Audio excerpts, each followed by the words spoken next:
იუსტიციის სამინისტროს ეროვნული არქივის ხელშეწყობით ბათუმის საზღვაო აკადემიაში მუზეუმი გაიხსნება. აკადემიას საზღვაო დარგთან დაკავშირებულ ფოტომასალასა თუ სხვა მნიშვნელოვანი საარქივო მასალების ასლებს ეროვნული არქივი გადასცემს.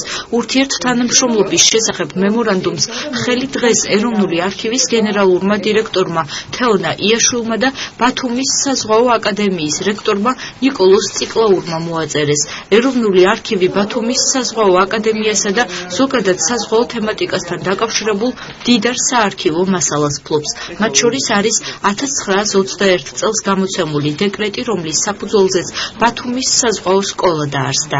დაიწყება მუშაობა იმ დოკუმენტების გამოვლენაზე, რომელიც დაცული არის ეროვნულ არქივში, ეს გახლავთ წერილობითი და ფოტომასალა, რომელიც ასახავს აკადემიის დაარსების პერიოდს, ასახავს მისი შემდგომი მოღვაწეობის, კურსანტების ცხოვრებისა და სასწავლო პროცესის პერიოდს და ძალიან საინტერესო, ყველაზე უნიკალური დოკუმენტები, რომელიც გამოვლენილი იქნება აი ამ მუშაობის პერიოდში, უკვე წარმოდგენილი იქნება ერთობლივი მუზეუმის ექსპოზიციაზე. საზღვაო აკადემიას საზღვაო სასწავლებელს აქვს 83 წელზე მეტი ისტორია და ძალიან მნიშვნელოვანია იმ ფაქტების მოძიება, რით დაიწყო, რას ემსახურებოდა, რა იყო მიზანი ამ აკადემიის სასწავლებლის დაარსების და ამ ფაქტებს ამოვიღებთ როგორც ფოტომასალას, ასევე ისტორიულ ფაქტებს და ჩვენ ამის საფუძველზე შევქმნით მუზეუმს.